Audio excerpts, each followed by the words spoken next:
Hello दोस्तों, नमस्कार। स्वागत करता हूं आप सभी का अपने इस नए वीडियो में।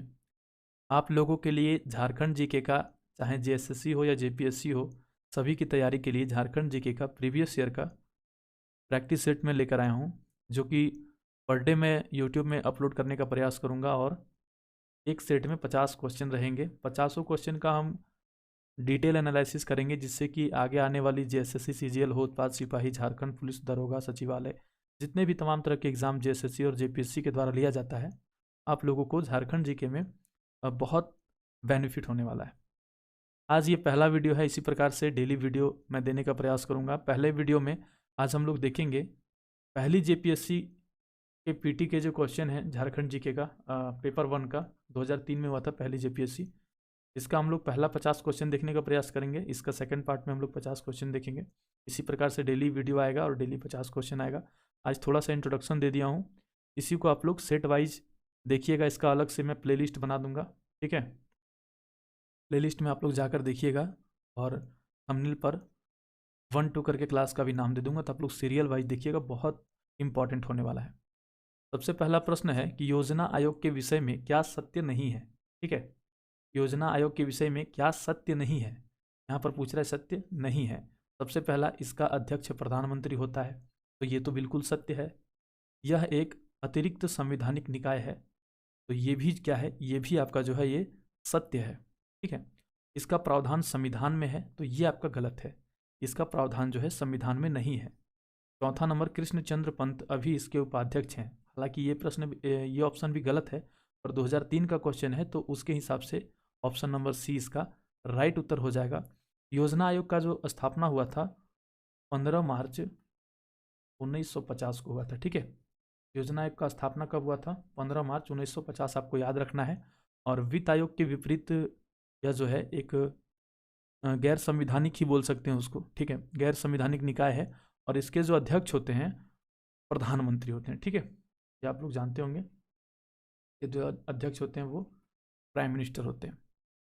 अगला प्रश्न है क्वेश्चन नंबर 2, झारखंड में सबसे बड़ी जनजाति है वो उरांव, मुंडा या फिर संथाल? तो इसका राइट उत्तर क्या होगा? झारखंड में जो सबसे बड़ी जनजाति है वो है संथाल, ठीक है। सबसे पहला संथाल है, उसके बाद क्या है, दूसरा नंबर में उरांव है, और तीसरा नंबर में जो है वो है मुंडा है, ठीक है। तीसरे नंबर में क्या है? मुंडा है। एक बार इसका पॉपुलेशन भी हम लोग देख लेते हैं। संथाल का 2011 के जनगणना के अनुसार संथाल जनजाति का जो पॉपुलेशन है लगभग 27.41 लाख है। उरांव जनजाति का 17.16 लाख है, ठीक है। और मुंडा जनजाति का 12.29 लाख है। तो ऐसे आप लोग नोट डाउन भी करते जाइएगा। 2 नंबर का सही उत्तर हो जाएगा ऑप्शन नंबर 4, संथाल। डिटेल में बढ़ा रहा हूँ इसलिए, वरना एक ही वीडियो में 100 क्वेश्चन भी दे देता, पर एक वीडियो में 50 क्वेश्चन काफ़ी है। इनमें से कौन सी जनजाति झारखंड के अलावा और कहीं नहीं पाई जाती है? तो इसका सही उत्तर हो जाएगा बिरहोर, मुंडा, उरांव या फिर संथाल। आप लोग एक बार कमेंट बॉक्स में उत्तर देने का प्रयास कीजिएगा। इसका जो सही उत्तर होगा वो हो जाएगा मुंडा, ठीक है। ऑप्शन नंबर 2 मुंडा। हालांकि उड़ीसा वगैरह क्षेत्र में मुंडा पाए जाते हैं, और भी बहुत सारे, क्योंकि उड़ीसा सब जो था पहले झारखंड का ही सीमावर्ती क्षेत्र था, झारखंड के ही अंतर्गत आता था, ठीक है। चौथा नंबर का क्वेश्चन है, राज्यपाल का वेतन किस पर भारित है? यानी कि राज्यपाल को वेतन कहाँ से मिलता है? देश की संचित निधि पर, राज्य की संचित निधि पर, देश की आकस्मिक निधि पर, या फिर राज्य की आकस्मिक निधि पर? तो इसका राइट उत्तर जो हो जाएगा, राज्यपाल है तो राज्य के संचित निधि पर, ऑप्शन नंबर 2 इसका सही उत्तर हो जाएगा, ठीक है।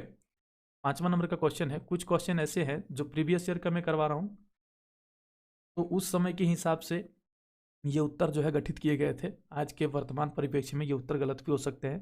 तो वैसे प्रश्नों को छोड़कर और बाकी जो स्टैटिक्स प्रश्न है जो हमेशा एक जैसे रहते हैं, कुछ प्रश्न ऐसे हैं जो कभी नहीं बदलते हैं, जैसे इतिहास के, भूगोल के, तो वो सभी प्रश्नों को आप लोग जरूर याद रखिएगा। झारखंड का वर्तमान राज्यपाल कौन है? तो उस टाइम जो थे वो आपका हो जाएगा एम रामा जोइस, वेद मारवा, बाबूलाल मरांडी या फिर अर्जुन मुंडा। तो ये लोग तो कभी रहे ही नहीं है। वेद मारवा, ऑप्शन नंबर 2 आपका राइट उत्तर हो जाएगा, ठीक है। लेकिन आज कौन है आप लोग कमेंट करके जरूर बताइएगा। क्वेश्चन नंबर 6 है, झारखंड में अभ्रक का सबसे अधिक उत्पादन होता है, स्थानीय भाषा में उसे क्या कहते हैं? झारखंड में अभ्रक का जो है सबसे अधिक उत्पादन होता है, और उसको जो है स्थानीय भाषा में क्या कहते हैं? माइका, लाइम ग्लास, रूबी या फिर कॉपर। तो आपका जो वाइट अभ्रक होता है ना, वाइट अभ्रक को हम लोग बोलते हैं रूबी, ठीक है। और स्थानीय भाषा में अभ्रक को ही रूबी कहा जाता है। ऑप्शन नंबर 3 इसका राइट उत्तर हो जाएगा, ठीक है। इसको श्वेत अभ्रक भी कहा जाता है। क्वेश्चन नंबर 7 है, हाइपरमेट्रोपिया एक बीमारी है, ठीक है। आप लोग विज्ञान में पढ़े होंगे। हाइपरमेट्रोपिया जो है क्या है, एक बीमारी है, आंख से संबंधित है।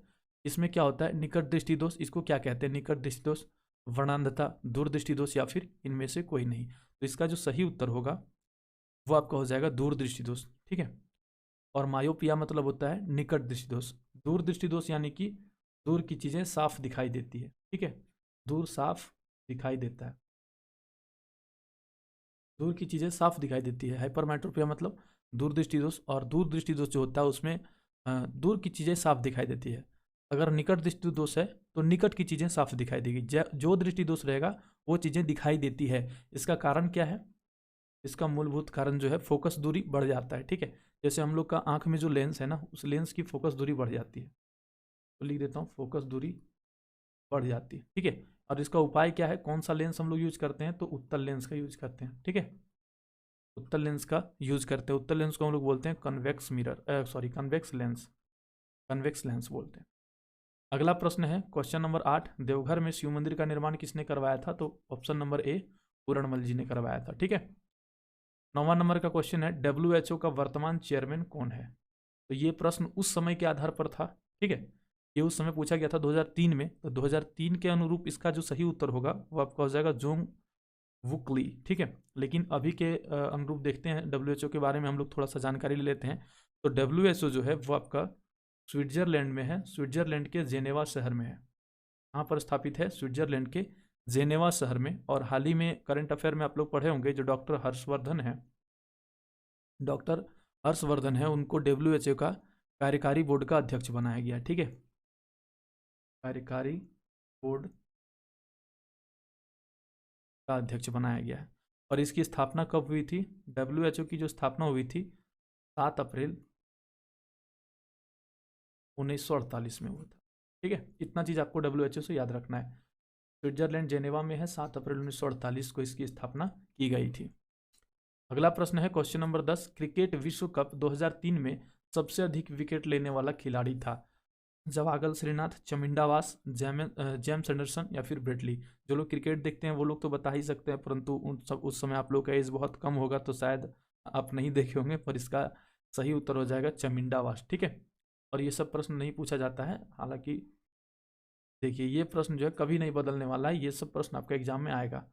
और अगर आपने प्रीवियस ईयर सिर्फ कर लिया ना, तो आपका एग्जाम कोई भी एग्जाम निकल जाएगा। अगर आप झारखंड जीके का सिर्फ प्रीवियस ईयर कर लिए, जैसे अभी मैं करवा रहा हूँ JPSC पहली से लेकर के 10th तक का प्रीवियस ईयर, अभी 10th JPSC जो हुआ है उस समय तक का पेपर 1 और पेपर 2 दोनों का मैं करवाने वाला हूँ आप लोगों का। ये सीरीज चलने वाला है डेली 50 क्वेश्चन का, ये आप लोगों के लिए काफ़ी फायदेमंद होने वाला है। उसके बाद प्रीवियस ईयर में उत्पाद सिपाही का करवाऊंगा, दरोगा का, झारखंड पुलिस का, हर एक चीज़ का प्रीवियस ईयर का कम से कम 10,000 क्वेश्चन करवाने वाला हूँ आप लोगों को, ठीक है। हड़प्पा सभ्यता के पतन का प्रमुख कारण क्या था, अगर आप इतना ही कर लेते हैं ना तो आपका एग्जाम निकल जाएगा। बाढ़, आर्यों का आक्रमण, प्रशासनिक संरचना का अभाव, इस विषय में अभी तक कोई जानकारी अभी तक जो जानकारी अधूरी है, तो इसका सही उत्तर ऑप्शन नंबर 4 हो जाएगा। 12 नंबर जो है, तानसेन किसके दरबार में थे, तो तानसेन किसके दरबार में थे, अकबर, जहांगीर, शाहजहां, या फिर औरंगजेब। तो इसका क्या हो जाएगा, अकबर हो जाएगा सही उत्तर, ठीक है। और तानसेन का जो ओरिजिनल नाम था ये था रामतनु पांडे, ठीक है, रामतनु। अगला प्रश्न देखिए क्वेश्चन नंबर 13 है, दिल्ली की पहली महिला सुल्तान कौन थी, सभी लोग जानते हैं रजिया सुल्तान इसका ओरिजिनल सही उत्तर होगा 13 का ऑप्शन नंबर ए, ठीक है। अगला प्रश्न हम लोग देखते हैं 14 नंबर का, हर्षवर्धन मुख्य रूप से किस धर्म का संरक्षक था। हर्षवर्धन मुख्य रूप से किस धर्म का संरक्षक था, तो ये आपका उत्तर हो जाएगा बौद्ध धर्म, हिंदू धर्म, जैन धर्म या शैव धर्म। आप लोग कमेंट में भी उत्तर देने का प्रयास कीजिएगा। इसका सही उत्तर हो जाएगा ऑप्शन नंबर ए, बौद्ध धर्म, ठीक है। इसका सही उत्तर हो जाएगा बौद्ध धर्म।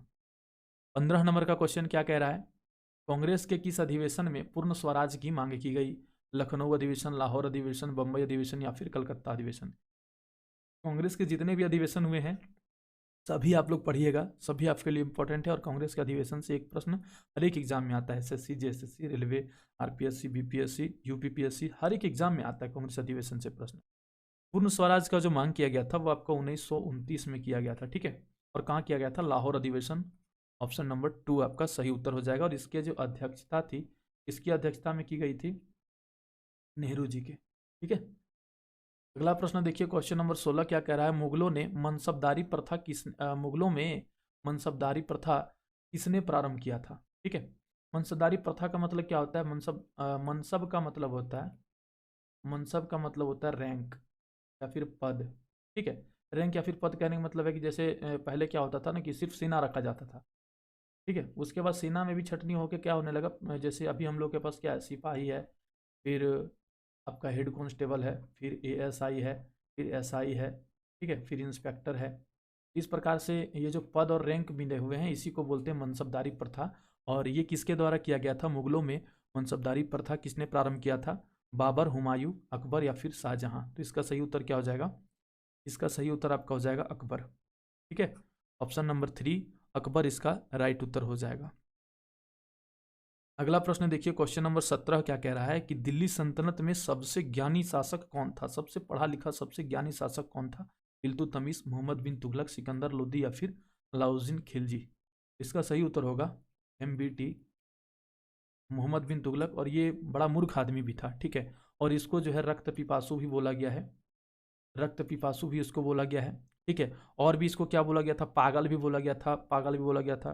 ठीक है, क्यों पागल बोला जाता था, पागल और मूर्ख क्यों बोला गया था? क्योंकि जनता के हित में ये बहुत सारा काम किया, बहुत सारा योजना लाया, पर सारा योजना जो इसका क्या हुआ, विफल होने लगा।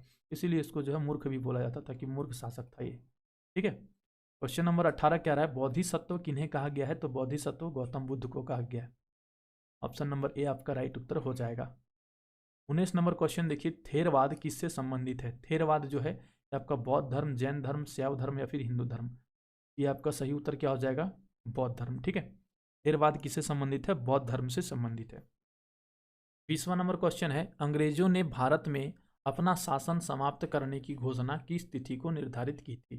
तो इसका सही उत्तर क्या हो जाएगा? अगस्त 1947, जून 1948, जुलाई 1946 या फिर इनमें से कोई नहीं? कमेंट करके आप लोग उत्तर देने का प्रयास कीजिएगा। इसका सही उत्तर हो जाएगा जून 1948। ठीक है, 1948। अगला प्रश्न देखिए, क्वेश्चन नंबर 21 कह रहा है, पेशवाओं की राजधानी कहाँ थी? पेशवाओं की राजधानी कहाँ थी? पूना, इंदौर, ग्वालियर या फिर बड़ौदा? तो इसका सही उत्तर हो जाएगा ऑप्शन नंबर ए, पूना। ठीक है, अगला प्रश्न है क्वेश्चन नंबर 22, अशोक की धम्म नीति का क्या अर्थ है? अशोक की धम्म नीति का अर्थ क्या है? अहिंसा था, दया भी था और दान भी था। तो ऑप्शन नंबर 4 उपरोक्त सभी आपका सही उत्तर हो जाएगा। ठीक है, क्वेश्चन नंबर 23 है, निम्नलिखित में से कौन आहार श्रृंखला नहीं बनाते हैं? तो ये आप लोग खुद अपने दिमाग से भी उत्तर दे सकते हैं। घास को कौन खाता है? बकरी खाता है, बकरी को फिर मनुष्य खाता है ना। यहाँ बकरी की जगह बकरी बकरा दोनों का कहा गया है, तो बकरी को कौन, बकरा को कौन खाता है? मनुष्य खाता है। ये आपका आहार श्रृंखला तो बना रहा है। घास को मेमना खाता है, मेमना को बाघ खाता है, ये भी हो जाएगा। सांप को मोर खाता है, मोर को आदमी खाता है। हालांकि मोर को खाया नहीं जाता है, बहुत जगह लोग खाते भी हैं। फूल को मधुमक्खी खाता है और मधुमक्खी को मनुष्य खाता है क्या? तो ये नहीं खाता है। तो आपका सही उत्तर क्या हो जाएगा? ऑप्शन नंबर 3, ये आपका आहार श्रृंखला नहीं बनाता है। ठीक है, इसको समझने का अपना अलग अलग तरीका है। क्वेश्चन नंबर 24 कह रहा है, झारखंड में पाइका क्या है? तो सभी जानते हैं पाइका क्या है, एक तरह का डांस है। पाइका क्या है? नृत्य है। ठीक है, ऑप्शन नंबर 2 आपका सही उत्तर हो जाएगा 24 का। अगला प्रश्न देखिए, 25 नंबर क्वेश्चन कह रहा है, राष्ट्रीय आय के आंकड़ों का संकलन कौन सी संस्था करती है? RBI, reserve bank of India, CSO, वित्त मंत्रालय या फिर वाणिज्य मंत्रालय? CSO का जो फुल फॉर्म होता है वो होता है आपका सेंट्रल, STATISTICAL, स्टैटिस्टिकल ऑफिस। ठीक है, इसको कैसे पढ़ेंगे?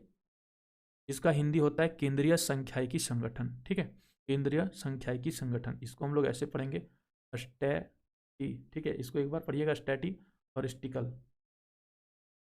Statistical office, central statistical office. मेरा इंग्लिश थोड़ा ख़राब है। CSO का फुल फॉर्म होता है और इसका सही उत्तर जो है ऑप्शन नंबर 2 CSO हो जाएगा। राष्ट्रीय आय के आंकड़ों का संकलन CSO करती है। ठीक है, अगला क्वेश्चन है 26 नंबर का, सर्वाधिक ताप अवरोधक खनिज कौन सा है? इसका सही उत्तर क्या होगा? लोहा, तांबा, टीन या फिर फायर क्ले? आपका ऑप्शन नंबर 4 आपका राइट उत्तर हो जाएगा 26 का। 27 नंबर क्वेश्चन क्या कह रहा है, हाइड्रोलिक ब्रेक किस सिद्धांत पर काम करता है? तो बहुत बेसिक सा क्वेश्चन है, 8 क्लास का। पास्कल सिद्धांत पर करता है। हाइड्रोलिक ब्रेक किस पर करता है? पास्कल का सिद्धांत पर करता है। ठीक है, अगला प्रश्न देखिए। उसके पहले मैं आपको बता दूं, अगर आपने अभी तक हमारा ऐप डाउनलोड नहीं किया है तो प्ले स्टोर पर जाइए और सर्च कीजिए नौकरी चाकरी विथ प्रभात और ऐप को डाउनलोड कर लीजिए। अगर आप पेड ग्रुप में जुड़ना चाहते हैं, पेड क्लास लेना चाहते हैं, ऐप में आपको बहुत सारे पेड क्लासेस मिल जाएंगे। टेलीग्राम ग्रुप में जुड़िएगा तो आपको सारा PDF वगैरह मिल जाएगा। यूट्यूब चैनल पर अभी आप हैं उसको सब्सक्राइब कर लीजिएगा, और कोई भी डाउट रहा तो आप हमें इस नंबर पर कॉल कर सकते हैं। हमारे ऐप का लिंक इस वीडियो के डिस्क्रिप्शन बॉक्स में दिया गया है, और आप लोगों से विनती है कि इस वीडियो को शेयर और लाइक करना बिल्कुल मत भूलिए। अगला प्रश्न है क्वेश्चन नंबर 28। पोर्टजोल क्या है? लाल मिट्टी, अम्लीय मिट्टी, शंकुधारी वन की मिट्टी, पतझड़ वन की मिट्टी। इसका सही उत्तर क्या होगा? पोर्टजोल जो है वो आपका शंकुधारी वन की मिट्टी हो जाएगा। ऑप्शन नंबर सी आपका सही उत्तर हो जाएगा। ठीक है, 29 नंबर क्या है? कॉर्क किस पेड़ की छाल में होता है? कॉर्क जो है वो किस पेड़ की छाल में होता है? यूकेलिप्टस, डॉलवर्जिया, या फिर कॉर्क वृक्ष, या इनमें से कोई नहीं। तो इसका सही उत्तर जो होगा ऑप्शन नंबर 4, इनमें से कोई नहीं हो जाएगा। ठीक है, कौन सा एक पेड़ होता है? ठीक है, क्वेरकस हम लोग बोलते हैं उसको। क्वेरकस पेड़ जो होता है उसी से कॉर्क, उसी पेड़ के छाल से कॉर्क निकलता है। ठीक है, और उसके बाद देखते हैं फिर अगला क्वेश्चन क्या है। क्वेश्चन नंबर 30 है। इसका सही उत्तर जो आपका हो जाएगा, ये रीजनिंग का प्रश्न है, 108 होगा, आप लोग बना लीजिएगा। रीजनिंग मैथ के क्वेश्चन मैं नहीं करवाने वाला हूँ, मैं झारखंड जीके और साइंस का क्वेश्चन आप लोगों को करवाऊंगा। आप लोग को क्वेश्चन दे दिया हूँ, प्रीवियस ईयर का है, इसको आप लोग वीडियो देख के रोक के बना लीजिएगा। 108 इसका सही उत्तर है। ठीक है, 31 नंबर का क्वेश्चन है, प्रकाश की गति क्या है? तो ये आपका लगभग 2.99 करके कुछ होता है, लेकिन इसको हम लोग 3 पूरी मानते हैं। 3 लाख किलोमीटर प्रति सेकंड। ठीक है, 3 लाख किलोमीटर प्रति सेकंड, किलोमीटर प्रति सेकंड याद रखिएगा। 32 नंबर का क्वेश्चन क्या कह रहा है? 32 नंबर का क्वेश्चन है, निम्नलिखित में से कौन रासायनिक प्रक्रिया नहीं है? तो हाइड्रोलिसिस जो है रासायनिक प्रक्रिया है, ऑक्सीडेशन भी एक रासायनिक प्रक्रिया है, रिडक्शन भी एक रासायनिक प्रक्रिया, बॉन्डिंग जो है आपका रासायनिक प्रक्रिया नहीं है। ऑप्शन नंबर 1 आपका सही उत्तर हो जाएगा। ठीक है, अगला प्रश्न देखिए, क्वेश्चन नंबर 3। छापे खाने में इस्तेमाल की जाने वाली स्याही कौन सी है? एसिटिलीन, मीथेन, कार्बन टेट्राक्लोराइड, या फिर बेंजीन। इसका सही उत्तर क्या होगा? कमेंट बॉक्स में आप लोग बताइए। छापे खाने में इस्तेमाल करने वाली जो कौन सी स्याही इस्तेमाल की जाती है? तो मीथेन की। ठीक है, मीथेन की जाती है। मीथेन का जो सूत्र होता है वो आपको होता है CH4। ठीक है, 34 नंबर क्वेश्चन देखिए क्या कह रहा है। झारखंड की अधिकतर जनजातियां किस प्रजाति की है? झारखंड की अधिकतर जनजातियां किस प्रजाति की है? प्रोटो ऑस्ट्रेलॉयड, या फिर ऑस्ट्रेलॉयड, या फिर मंगोलॉयड, या इनमें से कोई नहीं थी। इसका सही उत्तर क्या होगा? ऑप्शन नंबर 1 प्रोटो ऑस्ट्रेलॉयड हो जाएगा। प्रोटो ऑस्ट्रेलॉयड मतलब क्या होता है? ये जो होते हैं ऑस्ट्रेलिया के मूल निवासियों से इनकी विशेषता मिलती है। झारखंड के ही नहीं, पूरे भारत के जितने भी जनजातियां हैं, जितने भी जनजाति हैं, सभी का जो शारीरिक संरचना है वो अफ्रीकी ऑस्ट्रेलिया, ठीक है, ऑस्ट्रेलाइड है ना, तो ऑस्ट्रेलिया हो जाएगा। ऑस्ट्रेलिया के मूल निवासियों से मिलती है। ठीक है, तो सही उत्तर क्या हो जाएगा? Proto Australoid. 35 नंबर का क्वेश्चन क्या कह रहा है? निम्नलिखित में से फ्री ट्रेड जोन क्या है, या कौन सा है? तो देखिए, फ्री ट्रेड जोन किसको बोलते हैं? फ्री ट्रेड जोन बोलते हैं जहां पर कोई एक बंदरगाह है, जहाँ पर अलग अलग जगहों के लोग जो है व्यापार करते हैं, और वहाँ पर व्यापार का कोई टैक्स निर्धारित नहीं किया जाता है, कोई भी प्रकार का टैक्स नहीं लगता है। वो जो है जगह जो होता है फ्री होता है। कांडला एक गुजरात कच्छ में एक बंदरगाह है, बहुत बड़ा बंदरगाह है आपका। ठीक है, यहाँ पर है फ्री ट्रेड जोन। इसके बाद देखते हैं 36 नंबर क्वेश्चन। संविधान सभा का संवैधानिक सलाहकार कौन थे? ठीक है, BR Ambedkar, BN Rao, doctor Rajendra Prasad, या फिर सरदार वल्लभ भाई पटेल। इसका सही उत्तर जो आपका हो जाएगा वो आपका हो जाएगा BN राव। ठीक है, 36 का 2 नंबर। बहुत इंपॉर्टेंट क्वेश्चन है ये सब, संवैधानिक सलाहकार। क्वेश्चन नंबर 37 देखिए, बहुत ही इंपॉर्टेंट क्वेश्चन है और बहुत सिंपल भी है, और इसी प्रकार के क्वेश्चन आपका एग्जाम में आएगा। 30 से 40% क्वेश्चन आपके पढ़े हुए और एकदम बेसिक से क्वेश्चन आएंगे, और आपका बाकी जो 60% क्वेश्चन है आप लोग जब तक पढ़िएगा नहीं तब तक नहीं कर पाइए। ठीक है, लेज़र का विस्तारित रूप क्या होता है? लाइट। सबसे पहला तो एल से लाइट होता है, देखिए लाइट एक ही में है, बाकी इधर है भी नहीं। लाइट के बाद क्या होता है? Amplification by stimulated emission of radiation. ठीक है, ऑप्शन नंबर 1 आपका राइट उत्तर हो जाएगा। 38 नंबर का क्वेश्चन है, रक्त प्लाज्मा में एंटीबॉडी कौन बनाता है? तो ये बहुत बेसिक सा क्वेश्चन है। लिम्फोसाइट्स इसका सही उत्तर हो जाएगा, जो कि हमारे शरीर के जो रोग प्रतिरोधी क्षमता को बढ़ाता है ना। और लिम्फोसाइट बढ़ जाता है अगर शरीर में तो तरह तरह की बीमारियां भी होती है। 39 नंबर का क्वेश्चन है, निम्नलिखित घटनाक्रमों को क्रम में लगाएं। तो क्रम में लगाने से पहले आपको ये सब घटना कब हुई थी ये पता होना चाहिए, तभी आप इसको क्रम में लगा सकते हैं। बेवेल प्लान क्या है? बेवेल प्लान जो है आपका 1945 में आया था, ठीक है। उसके बाद CR फार्मूला को हम लोग बोलते हैं, सी राजगोपालाचारी जी का जो फार्मूला था, इतिहास का प्रश्न है, इसका ये कब आया हुआ था? ये आपका हुआ था 10 जुलाई 1944, ठीक है। एक आपका 45 हो गया, फिर 44 हो गया। कैबिनेट मिशन सभी को पता है 46 में आया था। और गांधी जिन्ना वार्ता जो है ये लगभग कितने दिन तक चला था?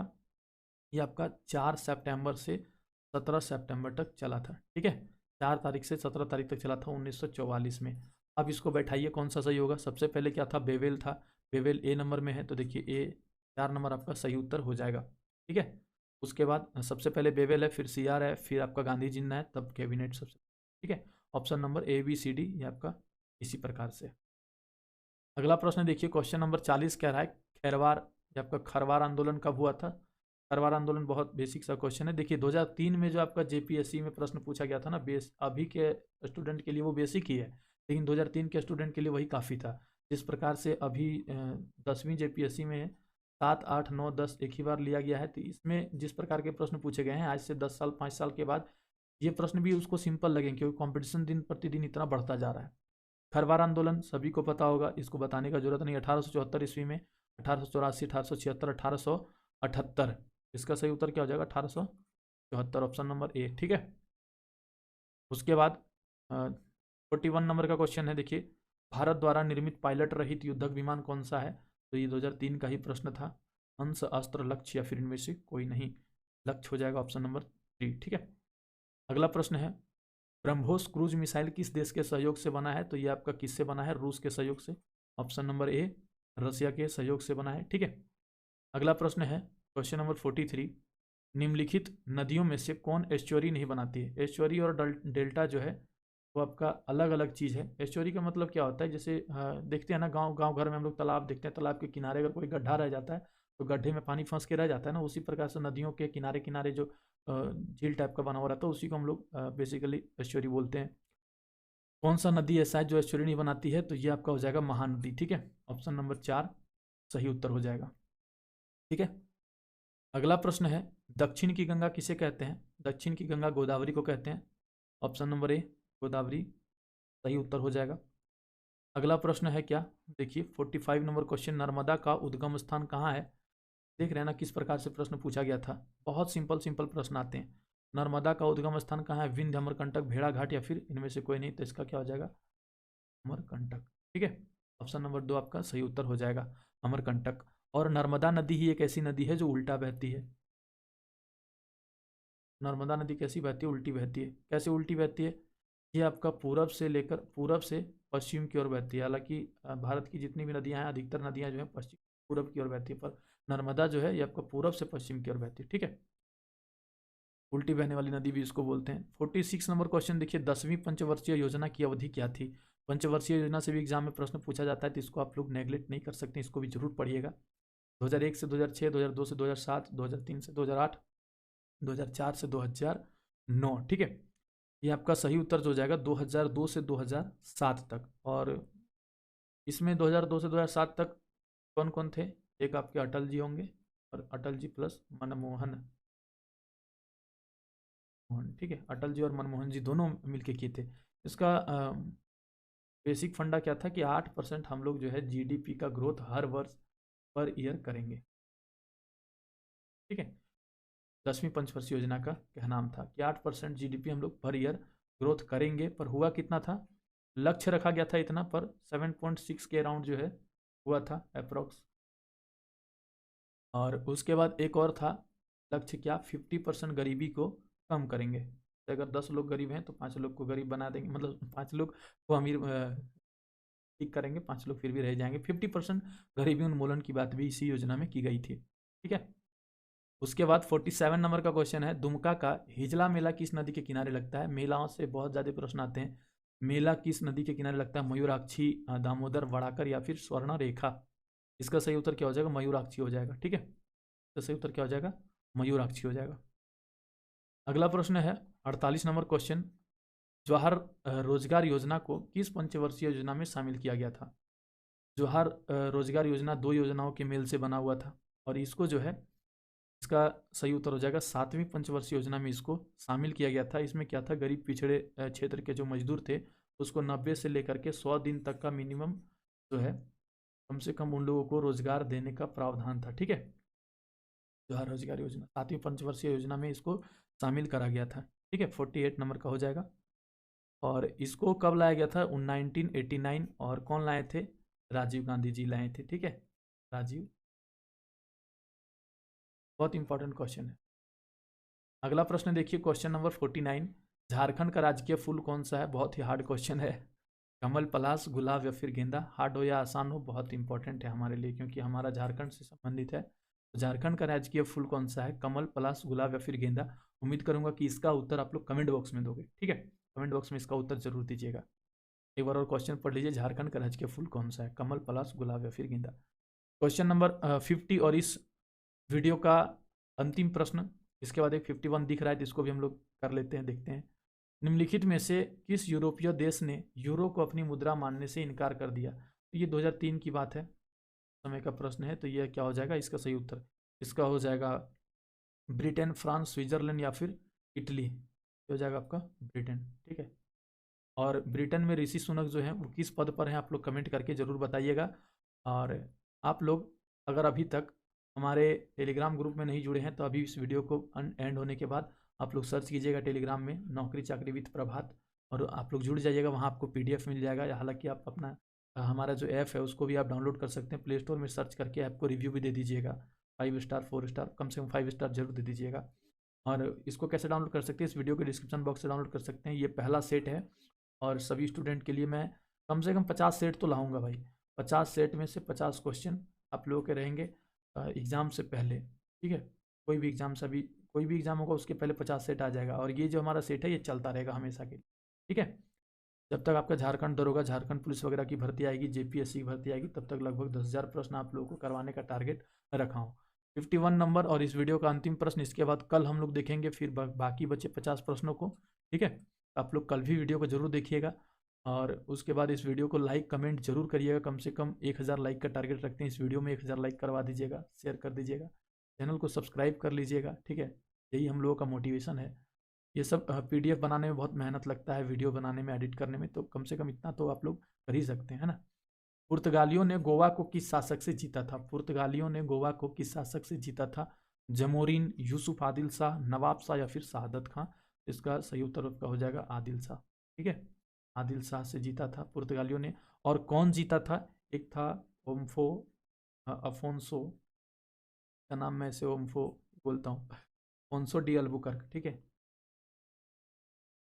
अफोंसो डी अल्बुकर्क इनका नाम था। पुर्तगाली गवर्नर थे। कब? 1509 में ये पुर्तगाली गवर्नर बने और 1510 में जो है आदिल शाह से युद्ध करके उसको हरा के और वहाँ का पुर्तगाली गोवा को जो है अपने अधीन कर लिए।